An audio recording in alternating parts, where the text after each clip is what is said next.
Welcome to Sort of Off Topic.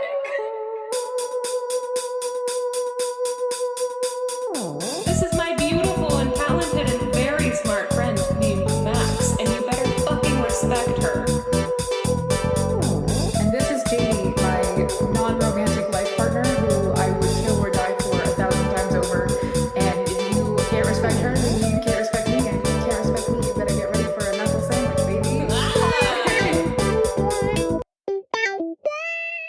Hello and welcome To a sort of off-topic? to sort of an off-topic. I'm Janey. And I'm Max. This is the podcast where normally we tell each other fairy tales and folk tales and mythology, and we have a fun, goofy time.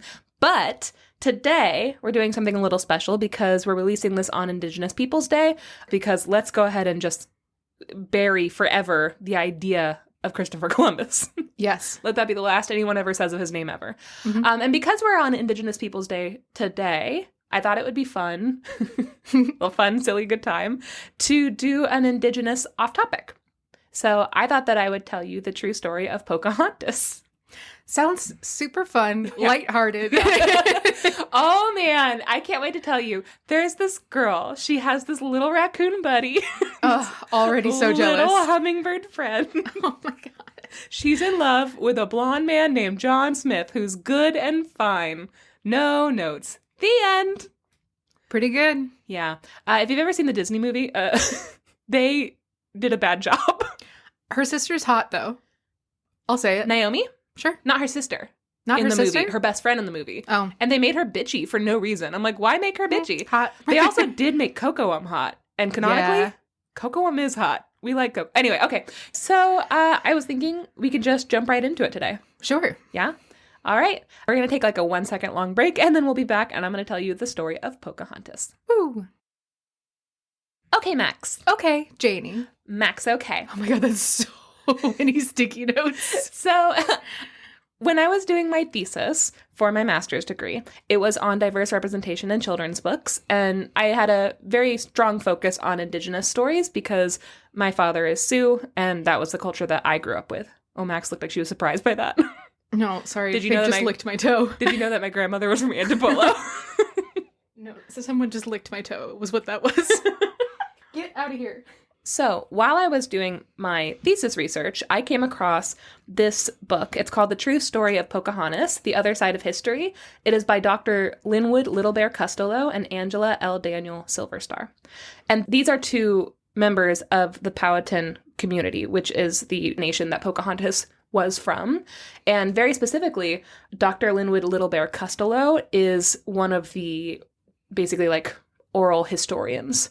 Oh, cool. And so he has been telling this story his whole life. He's heard it from every generation leading back to before Pocahontas. They have passed along these stories. And so he has very in-depth records, historical records, like oral records basically, of the true story. And so he's been telling this for his entire life.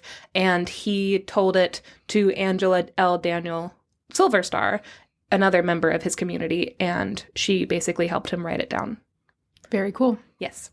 In the beginning, Dr. Angela Daniel Silverstar says this, quote, "Because the Powhatan people did not have a written language, our knowledge, religious and secular, was kept in the hearts and minds of a chosen few, the priests, the Kiakros, who dedicated their lives to learning. The Powhatan Kiakros were like living libraries." I'm going to say a lot of things wrong, so I apologize for that. And I'm also going to use the word Kiakros quite a bit because they play a huge part in this story. So just remember, the Kiakros are priests, basically. Mm-hmm. Basically, the Kiakros passed these stories down from generation to generation. The English saw how important the Kiakros were to preserving Powhatan society, and they tried to annihilate them. Sure, yeah. Yep, they immediately were like, those are the threats. In fact, they thought they were the threats over the chiefs. Yeah. Yeah. And they were right. And they were right. They were right in the evil perspective that they were Yes. coming from. So the Kiakros of the Powhatan Nation, quote, elected to remain stealth under the Mattaponi tribe, and they basically kept the position a secret for the next 200 years. And they just went underground and they passed along these stories in secret, and they never revealed to outsiders who the Kiakros were. Very cool. It is cool. Yes. Secret Society of Storytellers. Oh my God. I just got a little chill. The Mattaponi chief, by the way, Powhatan is a nation, and underneath the Powhatan Nation, there are a bunch of tribes. So think of it as like, I don't know, what could we think about it? Cities in a state. Cities in a state, yeah. Or like countries in the continent of Africa, right? Like it's, you could call yourself African, but be from very many, like a lot of countries. Yeah. It's the same way with Indigenous nations. Okay, so the Mattaponi chief, Carl Lone Eagle Costello, wrote this. Quote, I don't see a time when this history was more needed for my people than now. Our oral history has been kept hidden for so long, it's dying. People have not looked through our cultural lens at history. It's time to look at the other side of history, the sacred history of the Mattaponi. End quote. I'm going to have a lot of quotes in this because I'm pulling directly from this book, which is the accurate account of what happened from the perspective of Pocahontas' own people, her relatives, and the Kiakros that were alive at the time. Cool. Also, this book is very easy to read. It's a little repetitive because Angela Silverstar makes a note where she's like, I was trying to basically write the way that he was talking. And there's a lot of going back and forth and repeating some stuff, but I didn't find that to be disarming at all or hard to read. Other people in the reviews were like, it's hard to read because it's repetitive. It's not. It's just that she's writing how he's speaking. Mm-hmm. Okay. The first line of this book is, the story of Pocahontas is first and foremost a great love story. But of course, it is not a love story between Pocahontas and John Smith, as Disney tried to tell us. Quote, the love that was the moving force within Pocahontas' life was the spiritual bond and filial affection between Pocahontas and her father, Chief Powhatan Wahunsanaka, and the love that they had for the Powhatan people. So basically, Chief Wahunsanaka, I'm just going to call him Wahunsanaka from now on, and I'm going to try really hard to pronounce it that same way every time. Who knows if I'm doing it correctly? Not me. Wahunsanaka was the paramount chief of the entire Powhatan Nation. It was composed of 6 original tribes, one being the Mattaponi, which is where Pocahontas' mother was from, and another being the Pamuki, which was where Wahunsanaka was from. Each tribe had their own leaders and Kiakros, and then Wahunsanaka was the chief of all of them, the paramount chief. As paramount chief, Wahunsanaka had many wives and many children. As was custom, he would marry maidens from every nation as a way to, quote, infuse all the tribes with blood from the primary leader. So basically, it's a way to form political alliances and make sure that all of the tribes in the nation are connected. It was an honor for a young woman to be asked by her tribe to marry the paramount chief, but it was not mandatory. The woman always had a choice to say no, and there wasn't any real judgment for her for any marriages. She had a lot of autonomy in what happened to her. Very cool. It is cool. Women were not forced into marriage, not even with the paramount chief. But of course, very few women actually declined this offer, mainly because political marriages were temporary. After she gave birth, she would have a choice of continuing to live in Werowocomoco, which is the city, like the capital village, basically. Mm-hmm. That's where Wahunsanaka lived. She could stay there, or she could return back to her village, and I believe she could take her child with her. And since she had this prestigious position, the alliance wife, which is what they called them, would have no trouble finding a quote-unquote real husband because everyone was like, wow, she's really important. And so she basically like have her pick of the litter. Whoever she wanted to marry, she could. So very few people were like, no, I don't want to do that. They were like, yeah, sure, I'll have the chief's baby. Great. Yeah, it's nice that it's like a temp position. Yeah, I liked that. I was like, that's actually kind of cool. And especially considering they could stay if they wanted to. Yeah. They had everything they needed here. Or they could return home, be with their families, and start their lives with somebody that they loved. Yeah, very cool. And it works because it is not mandatory. Yeah, and it's completely driven by like agency and choice. But Pocahontas' mother, she was not an alliance wife. She was Wahunsanaka's first wife, and he had married her out of love.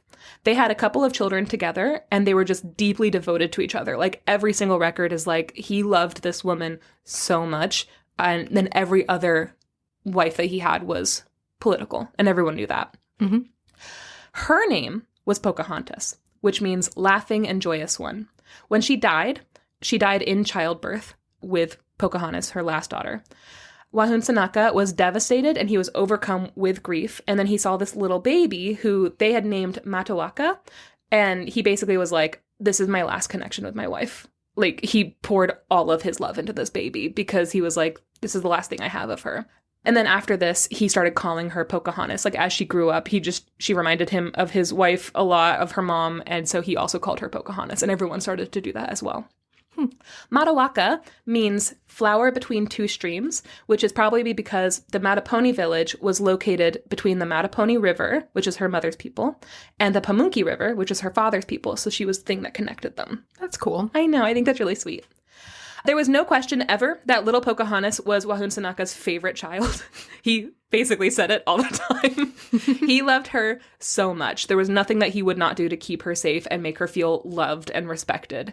And at first, he recognized that it was better for her to be nurtured by her mother's people. So as a baby, he gave her over to her aunts and cousins, and they all treated her like their own child. She was super friendly with everyone because of this, and she had this huge connection with all the women in her village, especially because they basically all took turns nursing her. I know. She seems very sweet.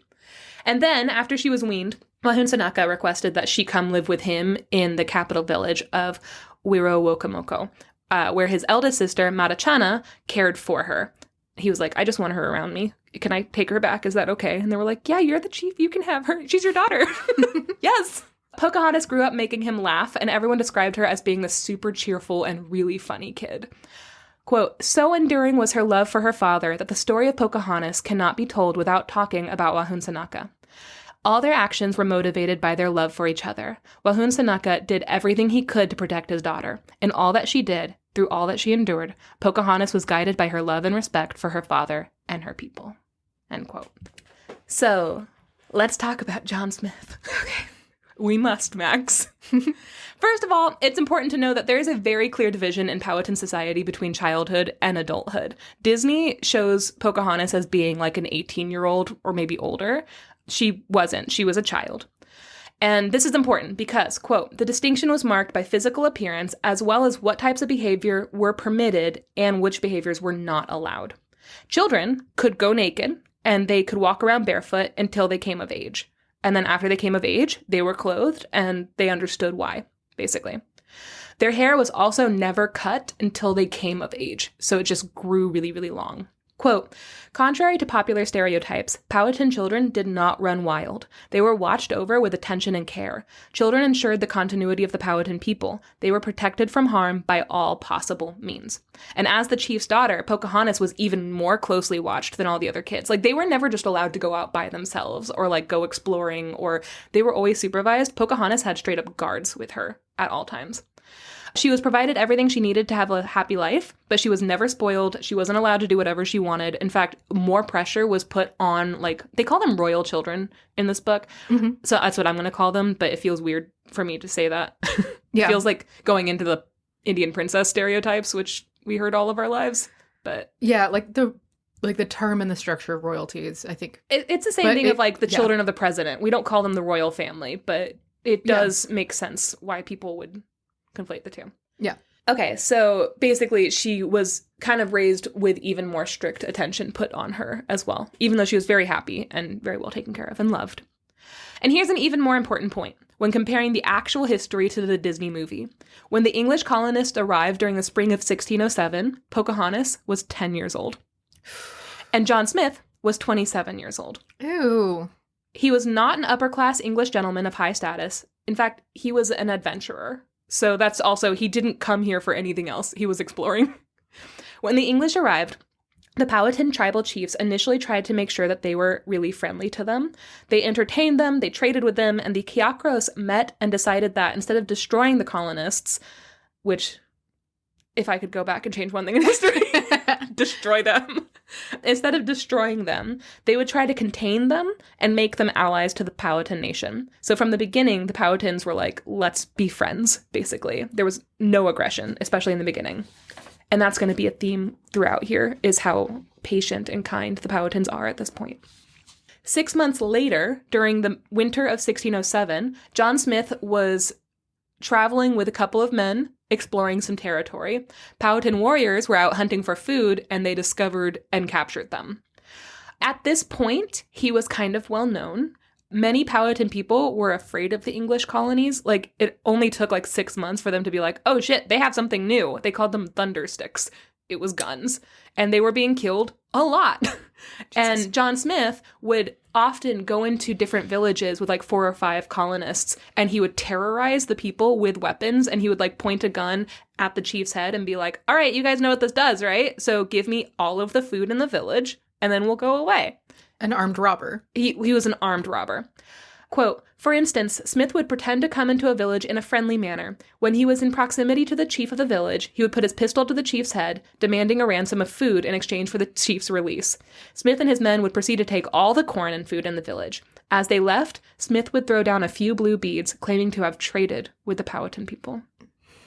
You're going to have to remember that. That's going to come back in a big way.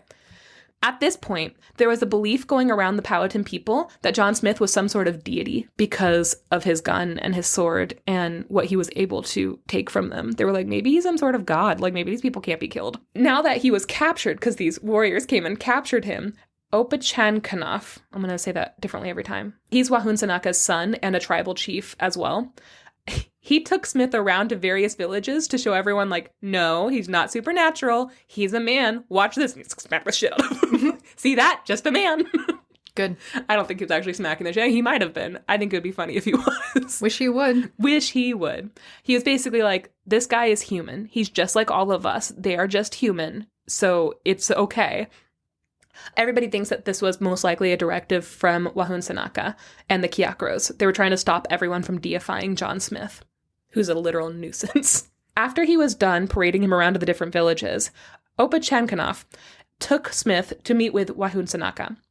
Now, there's this very popular story, and you might have seen paintings of this, of Wahunsanaka sentencing John Smith to death and sweethearted Pocahontas throwing her body over him and saying, but Daddy, I love him! Sure. If you kill him, you'll have to kill me too. Sure. Okay, but it's important to remember, and this is a very famous picture, and I think they do this in the movies as well. Yes. But Pocahontas was only a child. She's 10 years old, and there's this clear delineation between what a child can and can't do. And a child, even the child of a chief, was not allowed to attend any official meeting. They just were not permitted anywhere near them. Also, it's likely she didn't even know that John Smith was there. And she certainly would have no reason to care what was happening to him, which was, by the way, nothing. Nothing was happening to him. They asked him basically like, hey, why are you in our territory? And John Smith was like, well, I'm running from the Spanish. We are only here because the Spanish are attacking everyone and burning everyone to death, and they're so brutal, and we're just trying to defend ourselves, and obviously we want to help defend you as well, and that's why we're here. And this struck a chord with the native people. Because even though natives all over were like, the English might be bad, actually, they were terrified of the Spanish. The natives in South America had been murdered, burned alive, and sold into slavery, like all over. And people think like there was no communication between all these people. There was a lot of communication. This word spread throughout every single native from South America all the way up to North America, throughout the First Nations tribes in Canada. They knew what was happening around the continent. So after talking for a bit and bonding over like a common enemy, Wahunsanaka reportedly started to like John Smith, who was very charming. And he was like, hey, what if we made you a Wirrawance? And a Wirrawance is a male commander, basically like the chief of the English. And he was like, if you can go back to Jamestown, the colony that's nearest to us, tell the English that they can move off of that island that they landed on, which is uninhabitable, and you all are freezing to death over there, and you can't survive over there, and you chose a bad place. You can move over to Kapahawasik, which has fresh water and seafood, and it's easily navigated by ships. And in short, he's like, you can move on to our land. How about that? And then we will be allies. And basically he was like, we need the English's firepower. If the Spanish does make it up here, we can't survive on our own.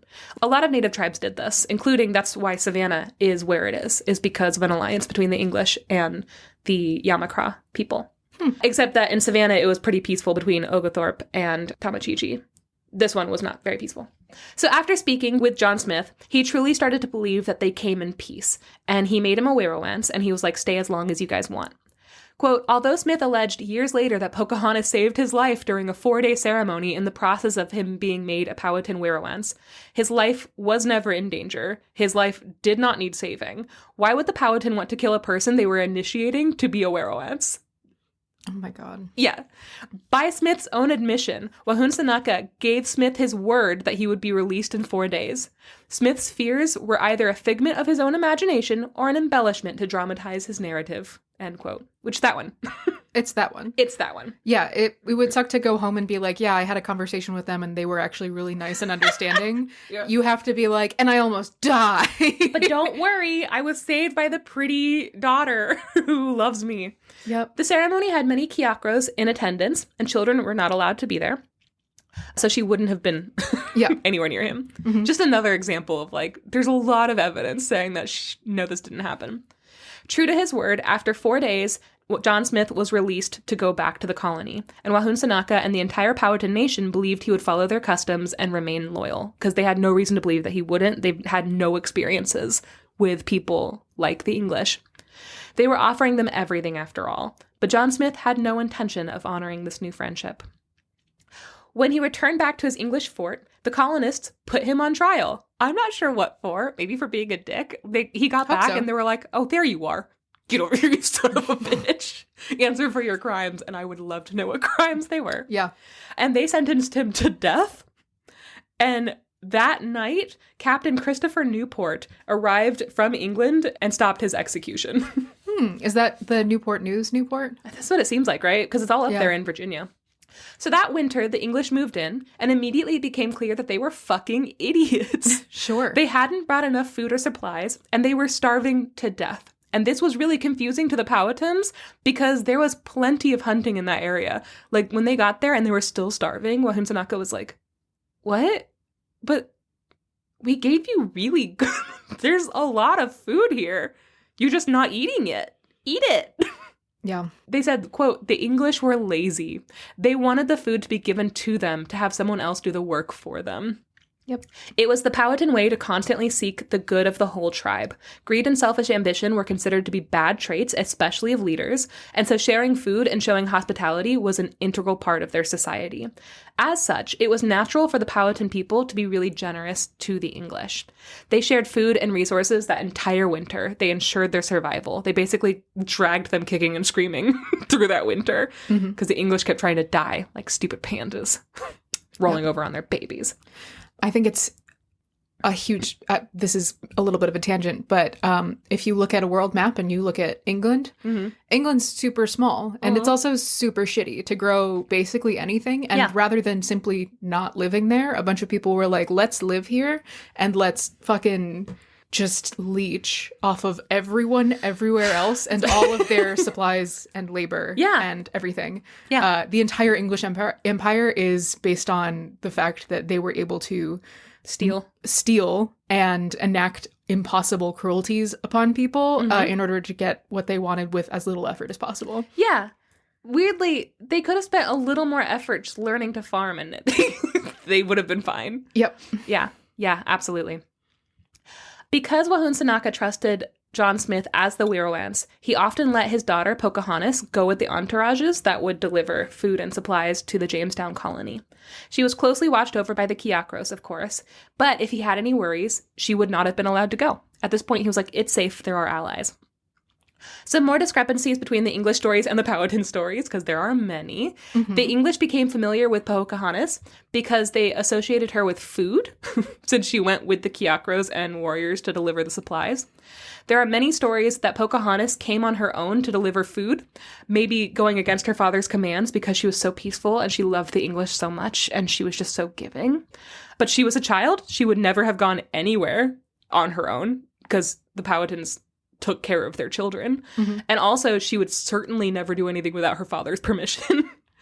And we know she was a child because 17th century writings describe her playing and doing cartwheels with young English boys within the walls of the English fort. Oh.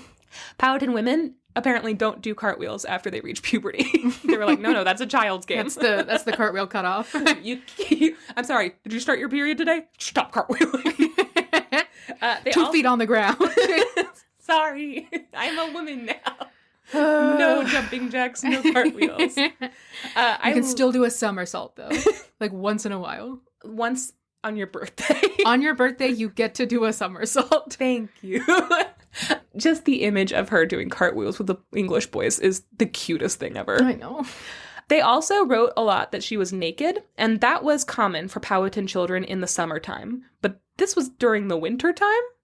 So, like, no, she wasn't, because Virginia's very cold in the winter. Mm-hmm. She would have been covered up head to toe. Yeah, there's a difference between the children, like, not having to wear clothes and not wear it. Like, obviously in the winter, there's no way they would. There's a reason to be wearing clothes. But they wanted to write about how, like, wild she was, basically. Which I think that was probably why they were writing about her doing cartwheels with the boys. And then it contradicted themselves later when they were like, but also, she was an adult woman who was in love.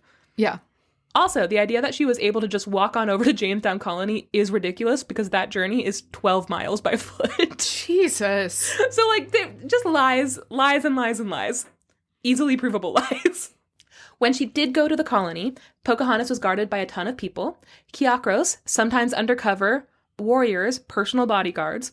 It's possible that the English started to notice that she was Wahunsanaka's favorite daughter because of how much she was watched over. So people were kind of starting to take note, like, she's always here, but also she has a guard. Mm-hmm. And the reason she was sent at all, you might be thinking, like, why send her if you have to protect her this much? The reason is it was customary to bring a child along as a symbol of peace and trust when you actually do trust somebody. And this was especially helpful when there was a language barrier. So it's like, you can trust us because I'm trusting you with this child. Yeah. And Pocahontas was a perfect ambassador because not having a mother, they described her as being a little bit more mature than other children. And also she was very well trained and she was very well, like, loved by her father and village. And so she was really confident, outgoing, and super bright. Quote, she could do anything a young male could do. Her father and the Kiakros recognized that. End quote.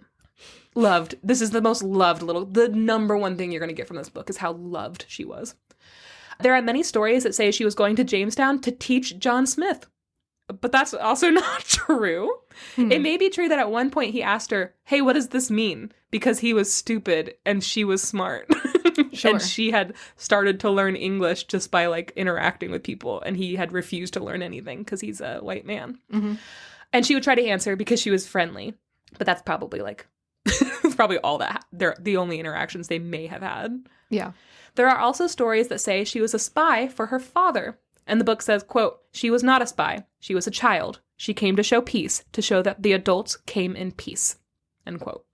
Yep. By the summer of 1608, relationships between the English and the Powhatans was deteriorating because the English were dicks. Sarah, I just want to go back just a teeny tiny little bit. Yeah. Very indicative of how the English treat, like, international diplomatic relations, that they were like, this child is a spy. Because who the fuck would send a child in as a spy? Yeah. That's crazy. Well, they just assume that Indigenous people didn't love their children. Yeah. Like, that's... Which is fucking crazy. Captain John Smith had started up with his usual bullshit of holding chiefs at gunpoint and robbing entire villages again. Like, now it's summer, and he was like, cool. So he just started doing the shit he was doing before. Oh, no. There was also a drought that summer, and so the Powhatan harvest was already very low, and they were used to droughts. They had stored up enough. They knew how to get through it. But the English hadn't made an effort to plant their own crops, even though the Powhatan had showed them how and given them supplies and literally just, like, held their hands. They still didn't do it. Eventually, Smith went to visit Wahunsanaka without giving prior notice. He just showed up one day and was like, I want an audience with the chief. And so the chief met with him and then scolded him for his bad behavior. And he basically was like, I'm not nearly as nice to any of my other Werowenses as I am to you. They don't need me to be this nice. I have given you everything, and you're literally the worst. Stop it. He basically was like, you're being such a dick. You're very selfish, and you're awful. Can you stop, maybe? Think about other people? And John Smith later was like, Wahunsanaka tried to kill me. Fucking useless. Even though he went there on his own and just got a scolding. Oh my God. And he was like, but don't worry, because again, Pocahontas saved my life. He said, according to him, she came in the night to warn him of her father's plot to kill him like he was living in a fairy tale. And apparently he was worried the chief was going to poison him, so he forced Powhatan warriors to eat his food first to make sure that he wasn't being poisoned. Oh my God. No one was poisoned. John Smith lives another day. Just, ugh. But also, going to people, stealing their food, and then being like, it's probably poison. You have to eat it. And then I will, like, just Well, that's what he was doing useless. in other villages. So that's what he's doing in, like, other tribes and villages around, but this is in the capital city. But still, I know. like... Yeah, no, he's the worst. In fact, when he left, the Powhatan carried loads of corn to their ship for them. Quote, as before, when Smith was made aware once by Wahunsanaka a year prior to his encounter, Smith's own writings do not correspond to his own fears and claims of being saved by Pocahontas. So all of the stories about Pocahontas, by the way, they were not told until 1622. We were in 1608. He did write about all of these things. He just didn't write about any of this stuff. He changed his story. Yeah. Like 10 years later, 12 years later. Yep. 14 years later. Yeah, math. Yeah, I don't have to do math. I'm pretty. Smith also wrote that Wahunsanaka had put a death warrant out on him, but then he had traveled deeper into Powhatan territory instead of going back to Jamestown. And so, like, maybe actually no. Maybe Sure. he wasn't scared of Wahunsanaka, who had no reason to kill him and wasn't that type of person. He told everyone that he had been ambushed by Opechancanough, the guy who had captured him before, right? Mm-hmm. He was like, hey, I had another run-in with that guy. You remember how he captured me before? This time? Couldn't capture me. God, I was so strategic and awesome. I basically, like, beat him with one fist tied behind my back. Anyway, Sure. Thank God they were so shrewd and tough. They fought off all those warriors. Mm-hmm. That didn't happen.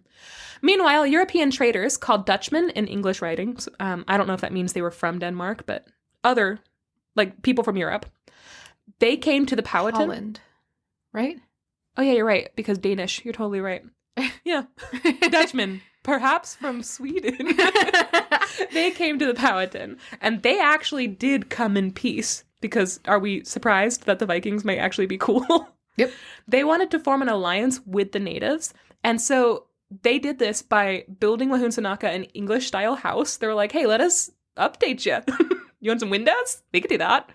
And then they went to the English and they traded for their swords and guns without telling them that they were going to trade them over to the Powhatan. Because the Powhatan had been asking, like, hey, all the stuff that you're claiming that we are trading for, we actually would like some guns because that can help us, especially if we're all going to fight the Spanish one day. Mm-hmm. And John Smith refused to trade with them. Sure. With that, because of course he didn't want them to have guns. Mm-hmm. Quote, by using the Dutchman, Wahunsanaka found a way to get what he wanted by other means, notably without the use of force or violence. God, John Smith, what a fucking slime ball. Do you hate him enough yet? Because No. you might hate him more as we go on. I have no doubt. There are two sets of letters from Smith regarding Jamestown. This is what I was talking about before. The first was a letter he wrote in 1608, which was published without his knowledge. It was titled A True Relation and didn't mention a single time Pocahontas saved his life or warned of him of, plots to kill him. The second was written in 1624, where he wrote all about Pocahontas saving him and his fear for his life during this time. These letters don't match at all. They contradict each other like crazy, but the English only decided to talk about the second one. Yeah, because it's a glory story about It looks better for them. It's thought that the reason the second letter was published and written the way it was is because, and I'm going to go into this a little bit later, there was something called the Uprising of 1622, or as the English called it, the Massacre of 1622, where the Powhatan waged full outright war on the English colony on Good Friday. The Powhatan people, led by Chief Opechancanough, killed nearly a fourth of the English population in one day. Sure. So basically that letter was like, hey, they've been bad the whole time, and this is, politically, we're in the right, actually. We've never done anything wrong. We were so good the whole time. They were trying to kill me from the beginning. Instead of being like, yeah, no, they were giving us everything. They were so generous. The first letter does say that. Yep.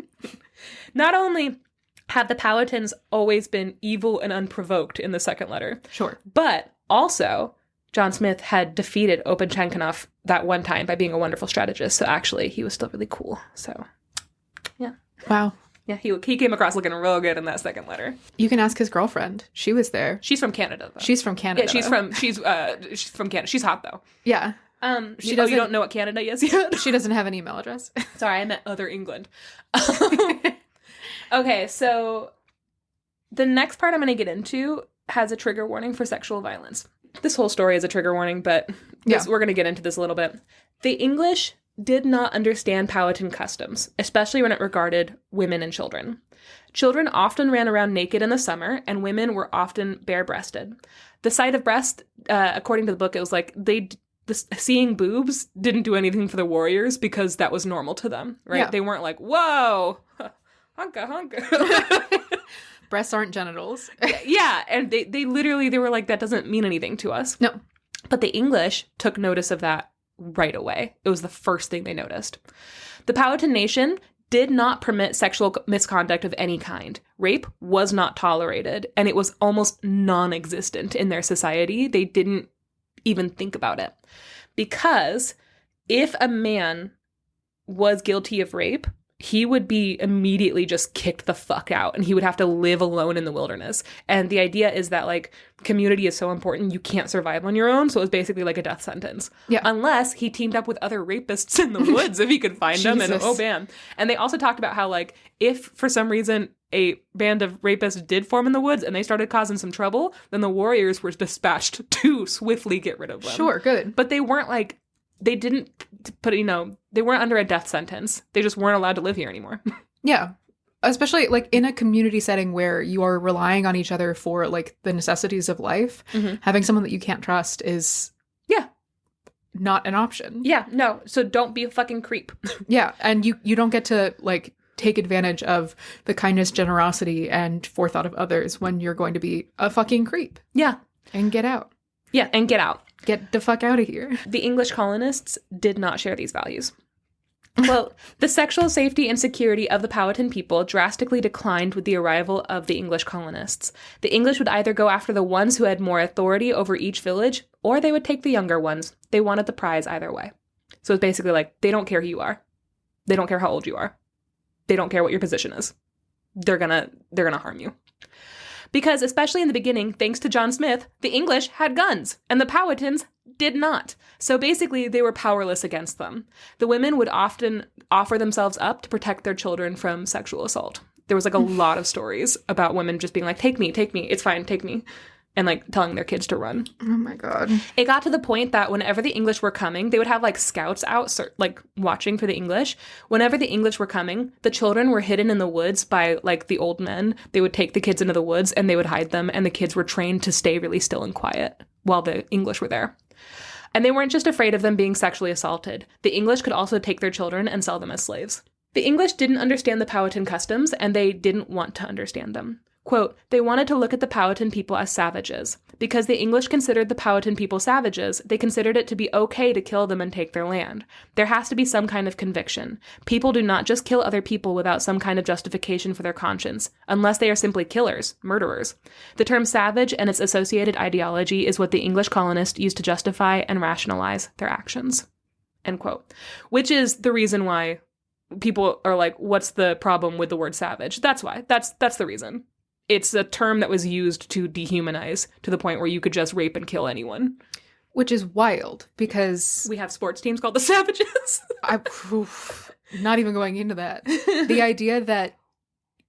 The idea that someone else's identity means that you are allowed to do awful things to them, that is savagery. Dr. Costello is correct, though. It was the idea of, like, people aren't just murdering them. These are also human beings. Yeah. They're having to, in their heads, rationalize why this is okay. And he nailed it. That's exactly why. Yeah, and it also requires enough of a lack of sort of self-awareness to not realize that what you're doing is awful that you would hate it if somebody did this to you. I guess, but also just, like, murdering anyone. Yeah. Is for especially fun, for is these bad. Christians. I don't know why I should have to explain that. Like, especially for these Christians. They came here being like, they're not Christians, so they're not human. It's like, what the fuck are you up to? Yeah, these, like, proto-evangelical sort of, it's just, no, if the moment that you have the opportunity, you decide to rape and murder someone, that's savagery. What is it, the Bo Burnham thing? That's that was cruelty. Like, I didn't think I had to put rape in the Bible. Just don't fucking rape someone. Why did I have to write that down? Yep. Another quote, we strove to live by the way of peace, whereas the English were living by force and violence. Chief Powhatan Wahunsanaka told Captain John Smith in a subtle way, with tact, this is not the way we operate in the Powhatan Nation. The Kiakros do not allow it. We operate in love. And that was the difference. But as more and more English ships arrived, the atrocities just grew and grew. Powhatan children were taken as slaves, trained to be servants, and the English claimed they were civilizing them, teaching them Christian doctrines to save their souls. Okay, so now, of course, we've reached the point where Wahun Sanaka's like, yeah, Pocahontas isn't going over to Jamestown Colony anymore. We're no longer sending a child representative because they're no longer safe. Yep. So he stopped her from going there. At this point, she's almost 12 years old, which means that she's coming of age really, really soon. At that time, there were rituals for young men and women who were coming of age in the Powhatan Nation. The one for the men was a little more difficult and strenuous because they're going to become warriors, right? But the purpose was the same for men and women. Quote, to change one's social status from being a child to being an adult. The ritual for men was called Huskana, and the one for women was called Huskana Squaw. Squaw means woman. That's why. The English, when they heard Huskana and were like, it's a ritual with children, they started writing that it was child sacrifice. Jesus. Because of course they did. After the male ritual, the young man could be accepted as a warrior. His allegiances changed from his family to his tribe. And the female's role was now that of a woman, and she was now eligible for courtship and marriage. And during these rituals, both males and females chose a new name for themselves. Matoaka chose her mother's name, Pocahontas, because that's what everyone was calling her anyway, and that's what she considered to be her name. And basically it's just like, officially you are an adult. You even get to choose your own name. Like you are making this like identity shift, basically. That's cool. We should do that. Yeah. After this ceremony, so they do these ceremonies once a year, basically. After these ceremonies, they have what is this huge celebration. It's this huge festivity with like dancing and stuff, but I just think of it as like a prom at the end of senior year. Like that's basically what it is.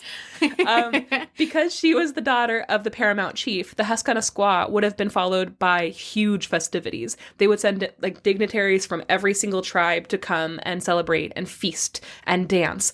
But Wahun Sanaka at this point had been told that English colonists were planning to kidnap Pocahontas because they had spies everywhere as well. They're like watching out. And since he was like, oh, are you kidding me? Like they're planning on kidnapping my daughter because they know that she's my favorite my favorite child. Because of this, he was forced to tighten security, and they didn't have this huge thing. They didn't invite people from outside. The guest list was like really small. Quote, for Pocahontas' coming-of-age ceremony, she would have worn an off-the-shoulder, fringed, soft deerskin dress and deerskin moccasins. Around her neck, she might have worn a necklace made of a strand of seashells. As a member of the royal family, Pocahontas might have worn copper jewelry. She might have worn turkey feathers in her hair, but she would not have been tattooed. Members of the paramount chief's family did not tattoo their bodies. Tattooing was for the warriors and the lower classes. End quote. So just little how she looked at her prom. Mm-hmm. Whenever these coming-of-age ceremonies were completed, they would hold powwows. That's what the ceremonies were. And there was a lot of fanfare and dancing and food. And people would thank the good and great spirit Ahone for his protection and just, like, get wild. Sure. During this powwow celebration, there was a special dance called the courtship dance.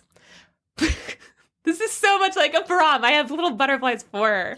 For Pocahontas, this dance was called the Princess Dance. Aww. And today, it's known as the Princess Dance in honor of Pocahontas. At the powwows, at the powwows, if you've never been to a powwow, they still do all of these dances.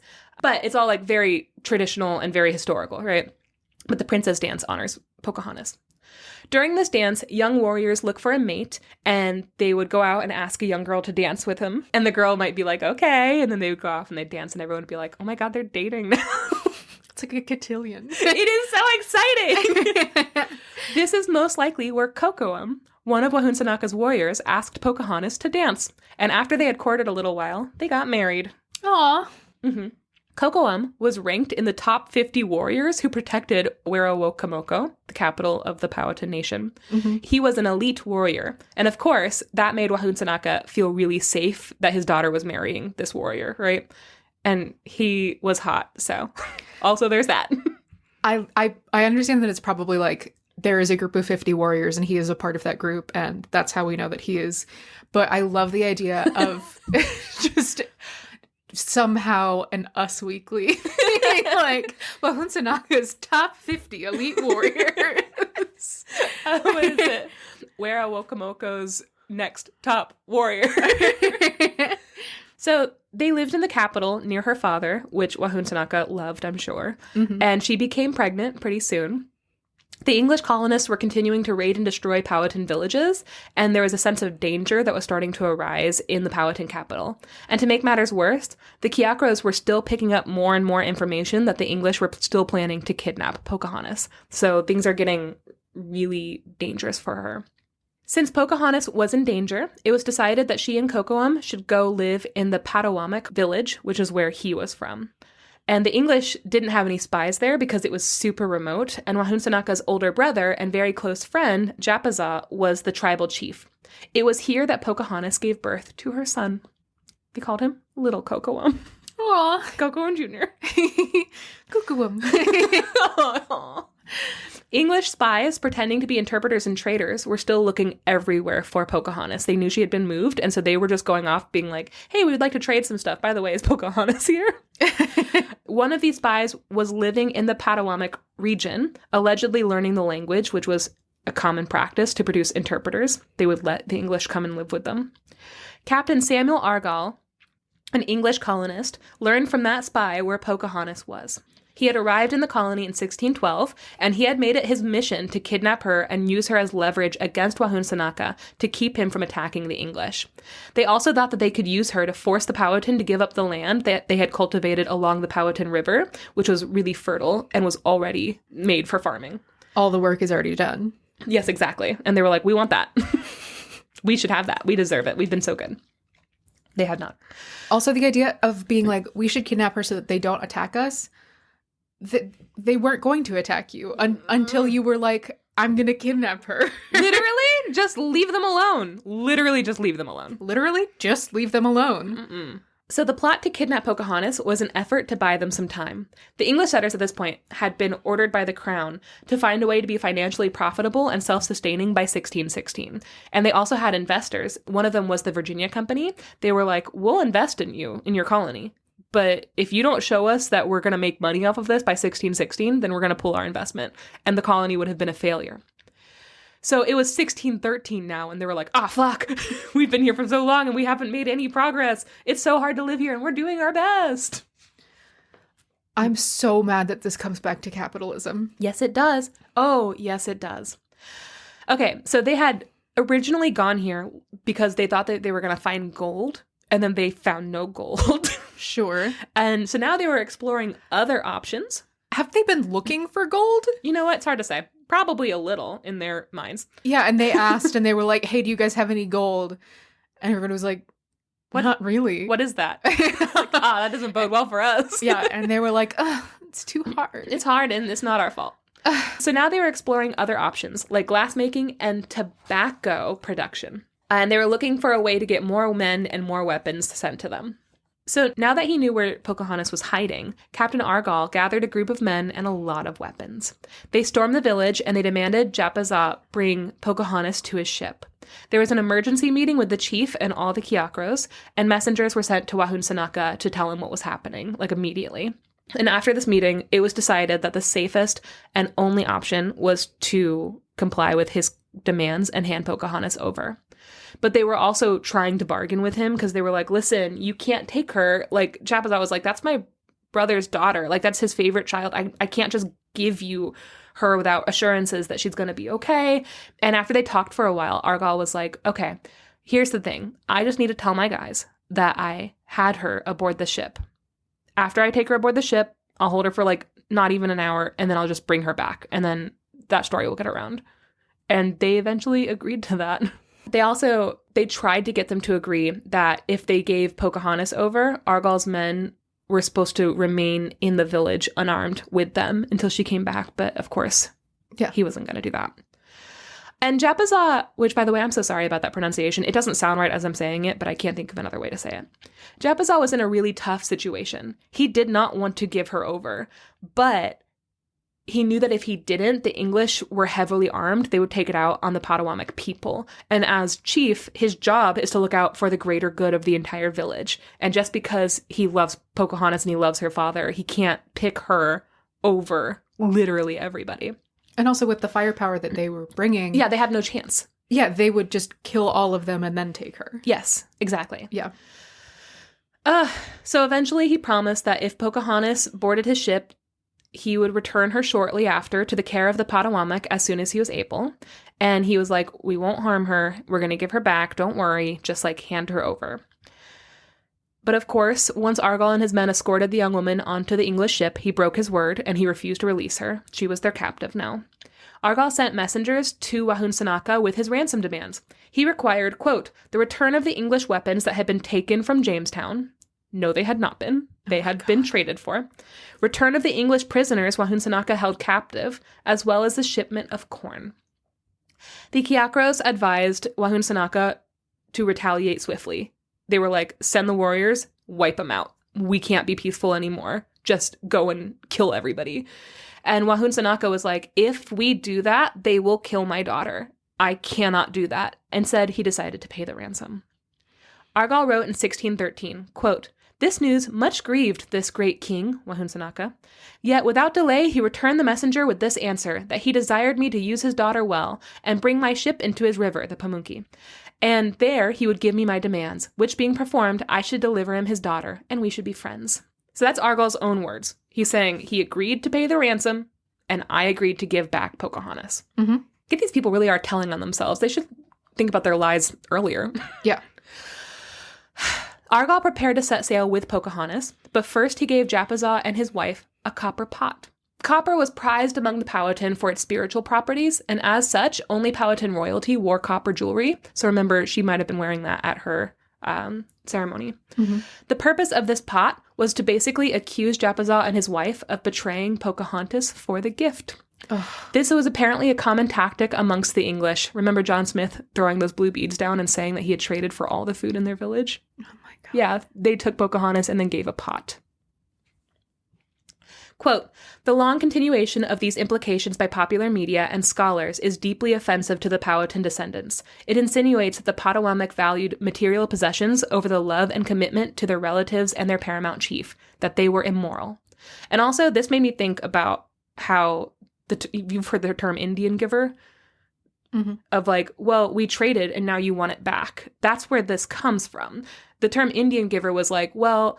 And the way that I've always heard it growing up was that the English traded alcohol for things that the natives had. And then as soon as the natives had like drank all the alcohol, then they were like, give us our stuff back. And that's where Indian giver comes from. But it's from this. It's from the English saying, we paid them for Pocahontas. We paid them for all that corn. Like just because they were stupid and they weren't good at trading. Like it's just so deeply offensive and it's so ingrained in society. It's just wild. Before they set sail, several of Argall's men returned to Pocahontas' home and murdered Kocoum. Oh. For no reason. Pocahontas didn't know he was dead as the ship pulled out. Her son, little Kocoum, had already been handed over to the other women in the tribe. So if they had meant to kill the baby, they didn't get the chance. They couldn't find him. Good. So he survived.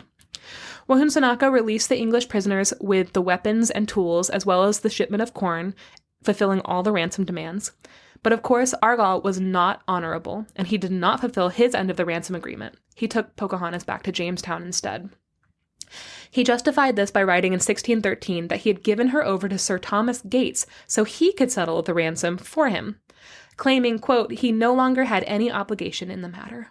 So he's like, it's not my fault that she didn't give it back. I said I was going to, but now I gave it to this guy. So if he didn't give her back, then not my problem. It's like, nope, that's your problem. The English colonists realized Wahunsanaka was not going to attack while Pocahontas was with them, so they decided to keep her in a secure location. They claimed that they only did this to ensure peace between the two people, but in actuality, they were still trying to buy time. They didn't want Wahunsanaka to attack them for killing, raping, and enslaving their people, stealing land and food, and destroying entire villages for so long. That's why they did it. Yep. The colonists were rapidly bringing in more guns, equipment, livestock, and immigrants to occupy the land. They were making themselves strong enough to defend themselves from any major attacks against the Powhatan. And of course, they were making them strong enough to go on the offensive even more than they'd already been doing. So, they can go fuck themselves. At this point, Pocahontas was about 15 years old, maybe 16. She had been taken from her husband and new baby. Her father was out of reach. She was on a strange ship. She was with people that she hadn't seen for nearly 4 years, like she hadn't had any contact with the English. And in the tribes, people were devastated and terrified. They could only hope that the English weren't hurting her. Her father wanted to go see her really, really badly. He was like, maybe I should go and see her. But he realized that the English would definitely capture him as well if he were to go where they were keeping her. It would have been irresponsible for him to put himself in a position to get kidnapped or assassinated. And so at this point, he sank into a deep depression. Many people ask why the Powhatan people didn't retaliate, but this is actually part of their core principles. Quote, cultural foundations of Powhatan society included respect for life, seeking the good of the tribe, and appeasing evil. Appeasing evil is linked with the concepts of preserving life and seeking the overall good of the community. It involves attempting to strike a balance between submitting to unwanted demands and preventing the loss of life. So basically the same reason why Japazaw didn't fight back. It was like, if it harms the entire tribe, then we have to pick the good of the people. But the Kiakros were telling them to do the exact opposite. The Kiakros were like, we are over this. Let's go to war. To them, the English's presence did pose a danger to the Powhatan society as a whole. They were like, this is the greater good, is to wipe them out. It's only going to get worse.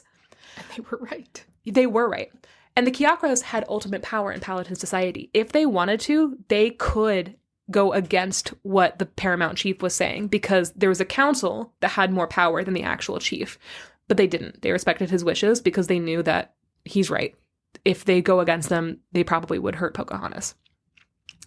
And meanwhile, she's fighting her own battle. To survive, she completely bent her will to her captors. The Powhatan people believe she submitted fully to the English to protect her people.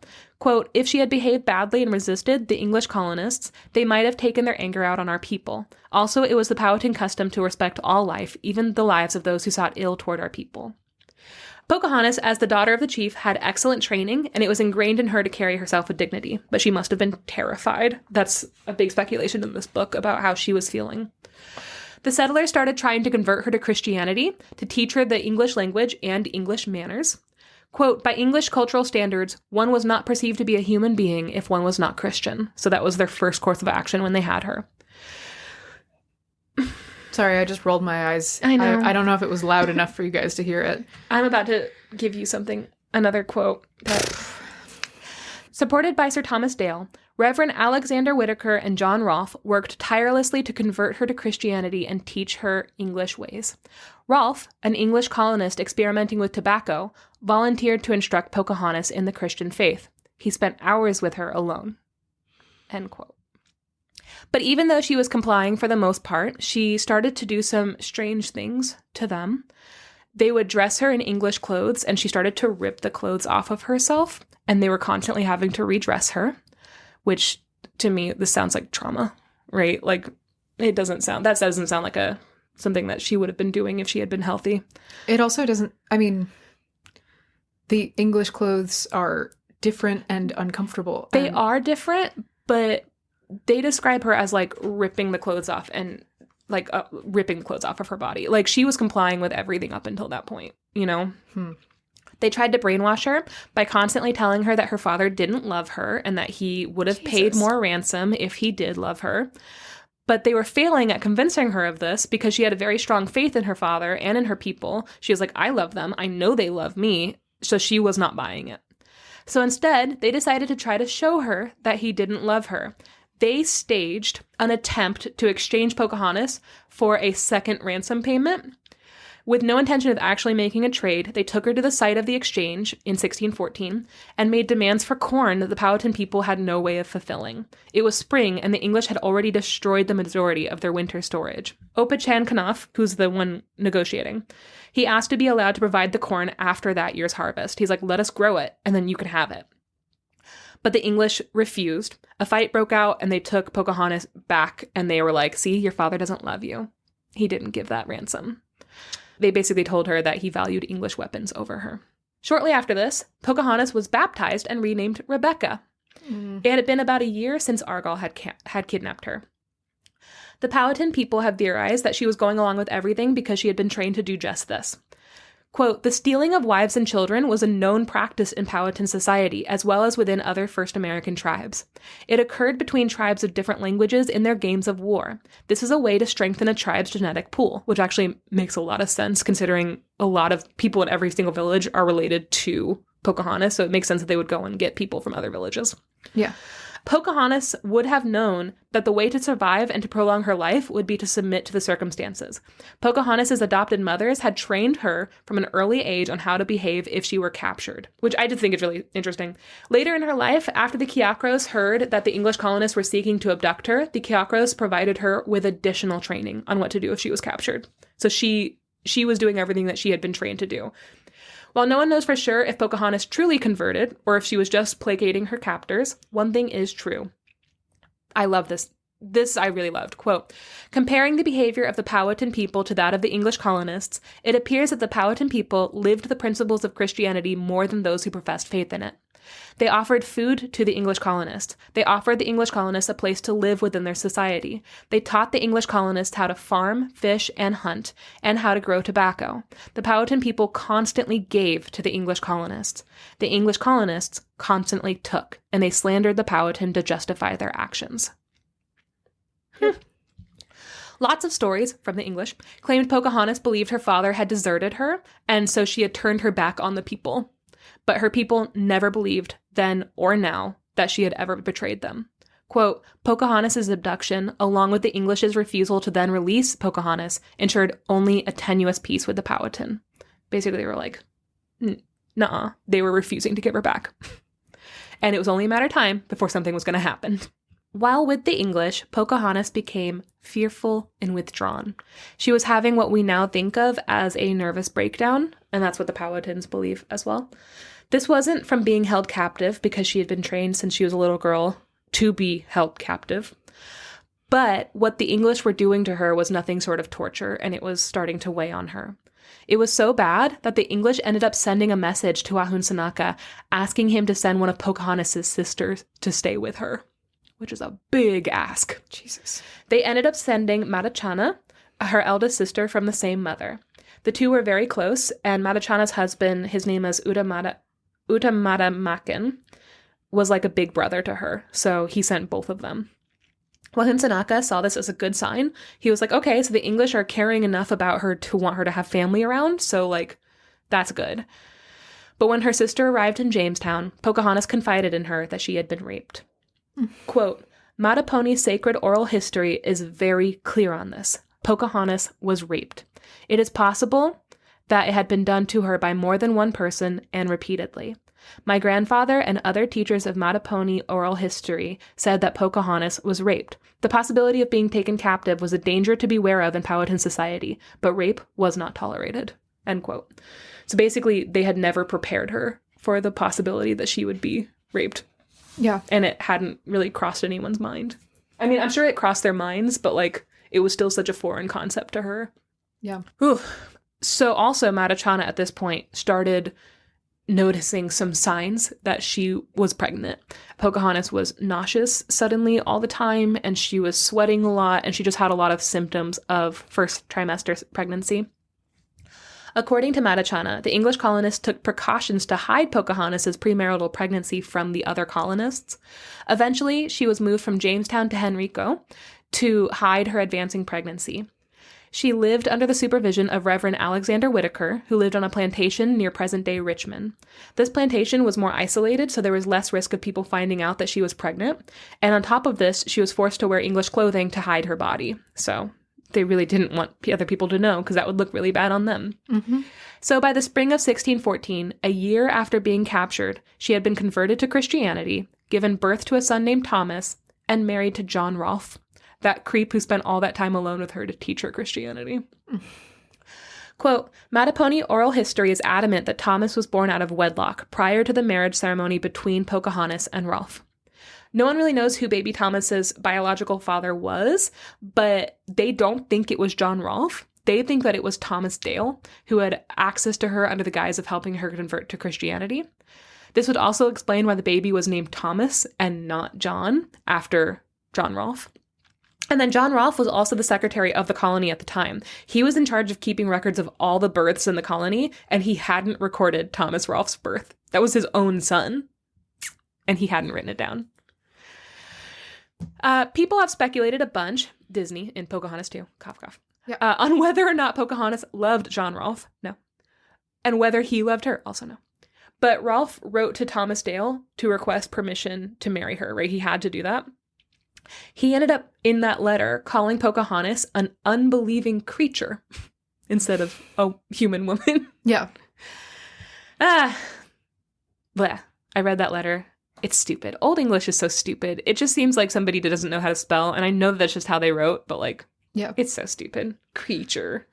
I don't think I realized that they blended the characters of John Smith and John Rolfe. They didn't. Well, they didn't really, because in Pocahontas 2, she marries John Rolfe and goes to England. It was a different person from John Smith? Yes.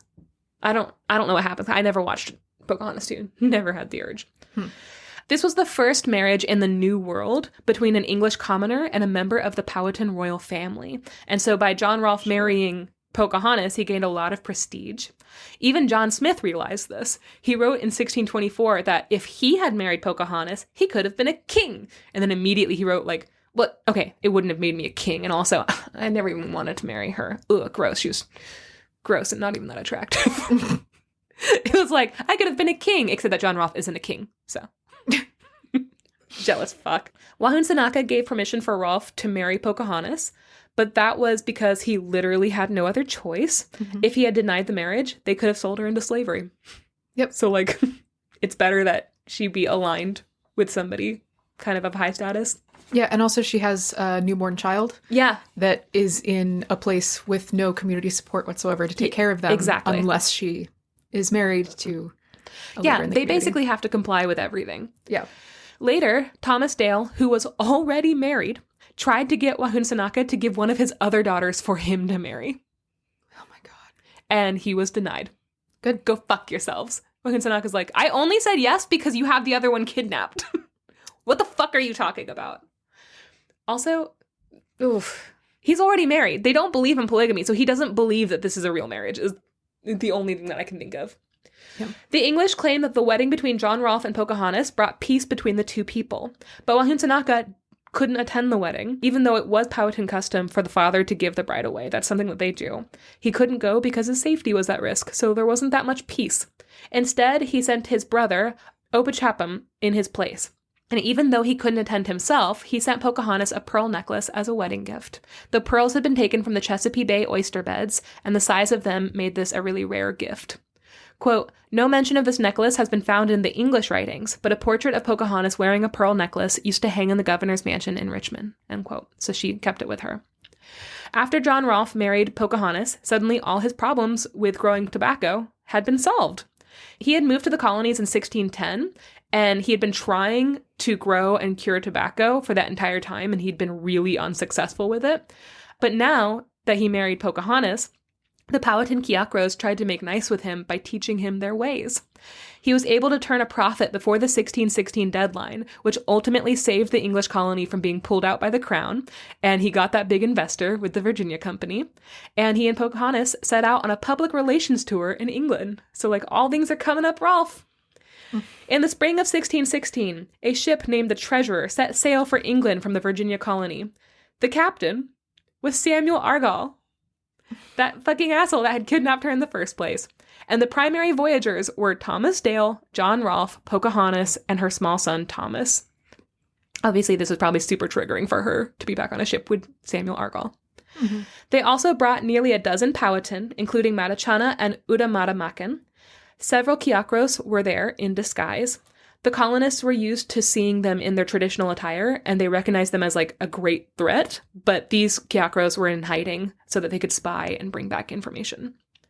Udamatamakan, however, was dressed as he always was, because they knew who he was anyway, and he openly criticized the English colonists while he was in England. He was like, by the way, you guys fucking suck. Everyone, listen to me. Because Udamatamakan is a fucking badass. Good. That is brave. He was like, I'm here on my own press tour, thank you. The primary cargo on this ship was Rolfe's tobacco, which made him and the entire colony a ton of money, and ultimately made it so the English could thrive in the Jamestown colony. Now, the fact that Rolfe had brought the daughter of Wahun Sanaka was even more cause for celebration. Everything was going so well. The English were like, great, this is a success. Everybody's happy. The Kiakros had taught Rolfe how to cure tobacco because they were hoping that it would strengthen their alliance. Instead, of course, the English got super greedy. They started seeing the Powhatan land as a gold rush of sorts for tobacco cultivation. Sure.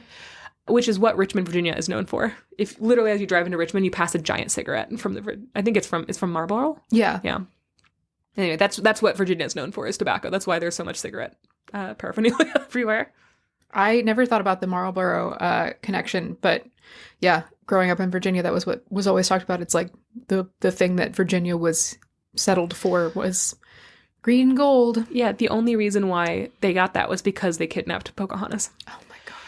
They raced to grab the already cleared and cultivated Powhatan land to use as their own tobacco fields. Clearing the trees out of uncultivated land would have taken years, and the English didn't want to wait. They wanted their money now, so they killed and enslaved more and more Powhatan people. Tobacco was so profitable, quote, Dale passed a mandate that required every farmer to grow enough corn for subsistence instead of only growing tobacco. So literally the English were trying to starve in order to just grow tobacco and make money. He had to force them to also grow food. Idiots. Meanwhile, fucking idiots. Meanwhile, Pocahontas was being paraded around England as a symbol of peace and friendship. The English showed her off to the King and Queen of England, as well as to the church, to prove that it was possible to convert savages. There was also people in England that apparently did not support the mistreatment of the native people. I thought about this when we did the Laika episode, of the space dog, when we talked about, like, there were people that were protesting animal cruelty. I just never think about those people on the other side of history because their voices are so quiet. But, like, there were people that were like, this is fucked up. You can't do this to the native people. Like, yeah. She's a person. My brain never tells me that those people exist. It's nice to know they do. Mm-hmm. Anyway, so those people needed to be appeased as well. They needed to be shown that everything was actually fine. So they didn't tell everyone the story of how Pocahontas was kidnapped and raped and tortured. Instead, she was proof that with enough force, the Powhatan people could all be Christianized. They just needed investors to help fund the excursion.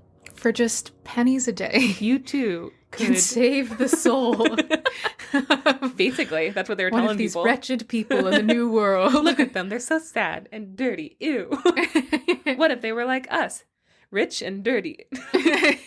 And white. What if they were white? Imagine. Quote, Pocahontas was unaware of the fact that the trip to England was a scheme to raise money for the Virginia Company to finance even more Europeans to come with their weapons to her homeland to kill her people and take their land. End quote. The entire time she was in England, Matachana was with her. She knew her innermost thoughts, and she was able to bring all those stories back to share with her people. So this is how we know what was going on with her. It wasn't until she was in England that Pocahontas realized the extent to which John Smith had fucked her people over. She was like, oh my God, this all started with you. Despite everything, they had trusted him. They had made him a werowance, which meant something to their people. That was not just a regular title. And he had made them a lot of promises. And the idea of betraying someone after going through these ceremonies was unheard of by the Powhatan people. But John Smith had never once told the truth. And she just now, when she was here, was starting to see the scope of that. His first lie, if you remember, had been when he told her father that he was running from the Spanish. Turns out that wasn't true at all. That wasn't even a little bit of what the English were doing there. He had been trying to find investors to take Powhatan land. Yep. Pocahontas wanted to confront him in his own language. She was like, bring me to that motherfucker. I got some words to say in English. He was in England at this point, and this was her chance. So she did end up meeting with him. And there's a lot of popular stories, probably because of him, claiming that she was enraged because he had left without giving her an explanation, that she was a slighted lover. That was the rumors that went out of this meeting. After that meeting, she finally realized how much he had actually betrayed her father's trust, and now she knew that her people were going to suffer so much more than they already have. She was like, oh my God, this is the beginning of the end. I have to tell people. And now the only thing she wanted, though, was to go home. She basically just was depressed and sad all the time and was just like, when are we going home? I need to go home.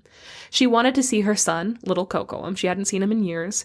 And she wanted to show her father her new baby, Thomas. She's like, I have this baby. My father hasn't even held him. Like, I just want to be home. When I did research outside of this book, when I was researching my thesis, I read a lot of things that saying the English were like, yeah, when you go home, you are going to get to go see your family. Like, so when you get home, we'll let you see your dad since you've already, like, you're solidified in with us. There's no reason we can't let you go visit, right? Mm-hmm. Or bring them to visit. So she was like getting really excited about that. Arrangements were made to return to Virginia in the spring of 1617 in a ship again captained by Samuel Argall, that son of a bitch. As they set off, Pocahontas and Rolfe dined with the captain, and at that dinner, she became really, really ill. She went back to her quarters, vomiting, and told Matachana that the English must have put something in her food. Matachana rushed to get Rolfe, but by the time they came back, Pocahontas was dead. Rolfe told Argall, he was like, okay, take her body and my son Thomas to Gravesend, England, to the closest churchyard to bury her in. So he's like, that's where the closest churchyard is, so go ahead and turn the ship around, we'll just quickly bury her. He had the clergyman there take care of little Thomas until his family could come get him, and then he went back to Virginia as quickly as possible. Quote, Pocahontas was buried in Gravesend, and Rolfe abandoned little Thomas in England in the care of relatives while he returned to Virginia to proceed with his tobacco business and help fulfill England's plans to destroy the Powhatan Nation. End quote. As soon as they got back, I know, she never made it home. I just realized they never meant for her to make it home. No, they didn't. They didn't. There would be no reason for them to bring her back. They were probably telling her that she was going to go back and that she was going to see her dad to keep her from rebelling in front of like the royal family and telling people what had happened to her. Yeah, but they had no reason to bring her back. No, they had gotten everything they wanted. Yep. Yeah. As soon as they got back, but they didn't kill Matachana, which is, to me, unbelievable. Like, that's wild. Matachana and Utamadamaka made it back. As soon as they got back, Matachana told Wahunsanaka that Pocahontas had been murdered. The Kiakros speculated that she had been poisoned because she had been totally fine that entire day, and even at dinner, she had been fine. In fact, she had been elated to be returning to her homeland, and the speed at which she had died made it very clear that this had been no accident. Some historians have suggested that she died of tuberculosis. If you look it up online, Max, it says she died of smallpox. Yeah. To this day, that's what they say happened, Pocahontas. That's insane. It's so wild because this is not a secret story. This isn't just on their side. Pocahontas went to dinner and died within like a couple minutes. And they were like, smallpox. Tuberculosis actually got her. Oh my One of those God. flash tuberculosis episodes. She was allergic to the tuberculosis. Yeah, no. Google Poison. Get your shit together. Yeah. Anyway, they were like, no sickness takes you that fast. And also, there were a lot of reasons to shut her up because she had learned a lot of truths in England. So they were like, they had a lot to gain by murdering her, basically. Yeah. The Powhatan people speculate that Dale, Rolfe, and Reverend Whitaker all could have had a hand in her murder. They do not think the King and Queen of England would have been happy if they knew it was going to happen, and they also have a theory that the royal family would have stopped the violence against the native people had they known what was happening, which, that's generous of them. I don't think that the English would have cared, but they were like, no, we think that the crown actually would have put a stop to this had they known. But they were so far away and they didn't have any power of what was happening in the colonies. Then what is the point of them? I don't agree with that, but that is what the Powhatans believe. Wahunsanaka was crushed by her death. He blamed himself for not attacking when he had the chance. He basically was like, if I had attacked, if I had tried to save her, if she had been killed on our soil, then I would have at least been able to see her body. And the fact that he hadn't seen her body absolutely crushed him. After her death, Wahunsanaka could no longer make competent decisions. Like, very quickly, he just declined. And the Kiakros basically had to relieve him of his duties. They took him to his brother, Opachang Kanaf, and he agreed to turn over the position of paramount chief over to him. Where Wahunsanaka had been known as a peace chief, the Kiakros believed it was time for a change. Opachang Kanaf was a war chief. Good new regime. When his wife, Pocahontas' mother, had died, apparently her last words to him were, "Take care of my child for me." Wahunsanaka believed he had let her down. He died in the spring of 1618, within a year of Pocahontas' death. They believe he died of a broken heart. He was buried in a mound on the Pamunkey Reservation, about 15 miles outside of West Point, Virginia. Okay, so the last thing I want to talk about is what happened to everybody in the story. Okay. Little Kocoum survived, and he still has descendants alive today. Wayne Newton, this is a weird thing. He's also known as Mr. Las Vegas, claims to be a descendant. He seems like a cheesy white guy to me. He's like, I'm a descendant of Pocahontas. The internet says no tribe claims Newton's family, but this book claims that they are distant relatives. So, I mean, I'd be interested in seeing a DNA test. I feel like just because he's a little bit of a public figure, they might just be saying like, yeah, sure, he's Why not? a descendant, but there's no proof of that. Yeah. But yeah, little Kocoum survived. He allegedly has descendants. John Smith was universally hated, never rewarded for his service to the colony, even though he insisted the Virginia colony give him some of that investment money. And they were like, sorry, who are you? We're not home. Quote, Smith died, unmarried, on June 21st, 1631 in England. That's the last thing we need to know about him. Good. Get absolutely fucked. Died single, went to hell. Also, correct me if I'm wrong, but at some point in there, he fucking hung out with Elizabeth Bathory's husband. Yes, John Smith at some point could have also hung out with Elizabeth Bathory. Everywhere he goes, women are just dying. Good Lord. That's the wildest fucking connection. I know, right? Guys, if you listen to the Bathory episode, John Smith makes an appearance. Which is crazy. The Powhatan people that had accompanied Pocahontas to England, except for her sister, brother-in-law, and a few of the Kiakros, didn't make it back. The Powhatans say that they were either sold as servants or as creatures to be displayed in cages and carnivals. If they tried to retaliate, they were taken to Bermuda and sold into slavery. So, not everybody came home. Captain Samuel Argall was appointed deputy governor and admiral of Virginia. He was eventually knighted. He made lots and lots of money, and he died in 1639.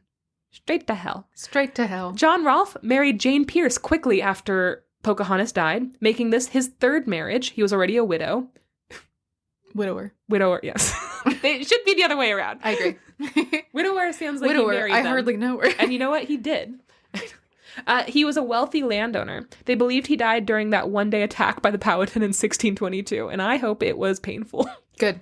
Straight to hell. Straight to hell. Thomas Dale, potential biological father of little Thomas, died in the East Indies of being sick. I hope it was painful. Straight to hell. Straight to hell. Thomas Rolfe, the baby, was given to relatives in England. He did not return to Virginia again until he was an adult after his father was dead. Painfully. Hopefully. In hell. He settled on his father's land in Virginia, married, and had many descendants. I don't have any word of what kind of person he was, but, I mean, he was raised by the English. And he was half white. It's safe to say that he could have been a dick too, but I don't know. So we don't know if he's in hell. We don't know if he's in hell. He might not be. But if he was living on his father's land and his father was a tobacco farmer, that means he definitely owned a bunch of slaves. Oh, and straight that to hell. He's in hell. Yeah, straight to hell. Open Chankanoff led the first attack on the English in 1622, but even though they had wiped out a quarter of the colony in one afternoon, within a year, the colony was even bigger than before. When he was 90 years old in 1644, he led another attack on the English. He was like, we didn't get him the first time. Fuck. Get him! He was captured and shot in the back while in his jail cell at 90 years old. The Powhatan and the English colonists signed a peace treaty in 1646. Like 2 years after that. They were like, okay, fine. We'll be nice. But also 90 years old, he was like, I'm not done with them yet. Also, a little bit baller that they had to shoot him in the back at 90 years old. Yeah, they took an old man. And they put him in a cell and they shot him in the back. Yeah, they were so afraid of him. Yeah. Yeah. Pocahontas was less than 21 years old when she died. She was buried in a vault beneath the chancel of St. George's Church in Gravesend, England, on March 21st, 1617. The original church was destroyed in a fire in 1727, and then it was rebuilt. But during reconstruction, the burial site was disturbed and the human remains were all mixed up, and her grave was demolished. The Powhatan people are still to this day asking that her remains be recovered. They were like, listen, there were remains in there. Just send them back. Let us DNA test them. Dig them all up. Give them to us. We need her remains back here. To this day, they insist she belongs in Virginia to be buried beside her father. But there's been no efforts made to do anything of the sort. Because the English say that she is lost. They do have a statue of Pocahontas. I didn't bother looking it up because they shouldn't have the right to anything about her. Anyway, so that's the true story of Pocahontas. Going through it, when it comes to the movie, what's interesting that I think a lot of people who aren't Native, they'll be kind of interested to know is that Pocahontas was a controversial movie amongst the tribes in that at the time, this was 90s, I think it came out maybe the year I was born, maybe the year before, like 91. This was after the Indian civil rights movement, basically. And there were a lot of people who were like, this is terrible. This is such misinformation. This is insulting and also really damaging. But there were a lot of natives involved in that production, including Russell Means, who was like a leader in the Native American civil rights movement. And the woman who plays Pocahontas is also a Native actress. She's Native Alaskan. And these people were like, listen, it's representation. It's representation that nobody has ever had before. It's positive representation of a Native woman. And that literally has, like, this hasn't happened before. They're like, that's only going to provide more positive exposure to Natives. And so it was kind of split between people that were like, this is more damaging than it is good, and Natives who were like, actually, this does a lot more good in the long run than it is damaging. And we have the story and we can just do our best to tell it from the outskirts. Yeah. Personally, I grew up on that movie. I fucking loved that movie. I still love that movie. It's a great movie. If they had changed the name and it wasn't Pocahontas, it would have been a fine movie. That's my opinion. It could have been literally any other Native girl and would have been successful in my eyes. Yeah. But instead, they sexualized Pocahontas and John Smith, who had no sexual relationships. Thoughts? Hell's gotta be getting full. Not full enough. Not full enough. Get ready for me to get down there and start swinging. Oh my God. Ugh. There should be day passes. Listen, we've said this before that because of who thinks they're going to heaven, I would prefer maybe to be in hell. Yeah. That being said, there should be day passes to get to the really bad parts, to just start like beating people with bats and stuff. Yeah, I agree. We should help. Mm-hmm. You should be able to volunteer as a guard. Anyway, so that's the real story of Pocahontas. I really highly recommend this little book, The True Story of Pocahontas, The Other Side of History. It is just filled with anecdotes and just, it's the most accurate Native representation that you are going to get when it comes to a historical account of Pocahontas. It's fantastic, and it's from her own people. So I recommend that.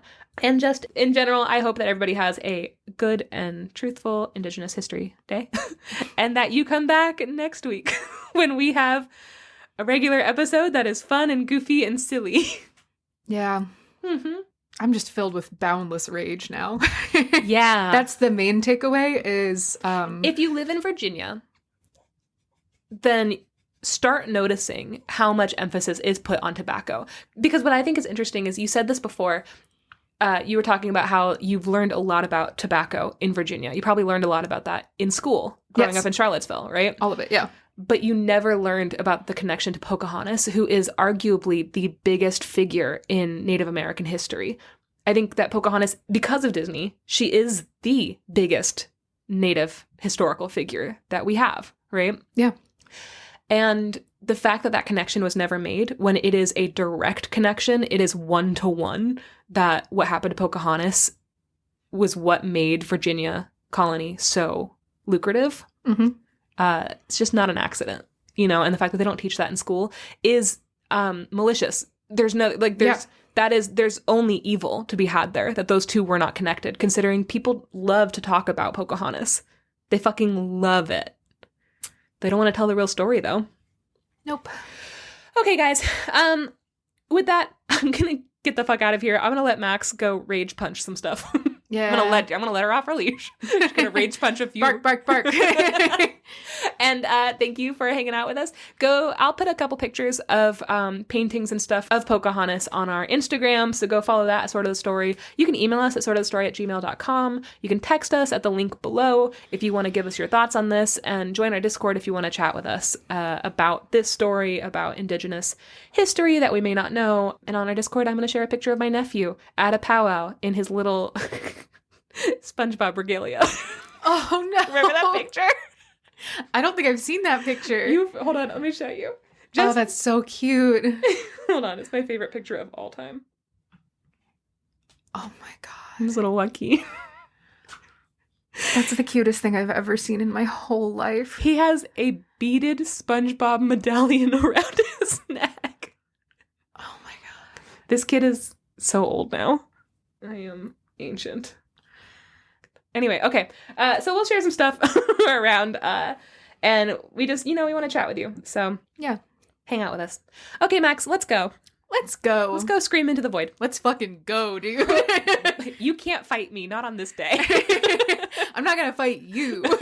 Let's go. Oh, we're gonna go. Yeah, we're gonna go fight some people. Yeah, let's go find some white people. We start kicking. They're like, what did I do to you?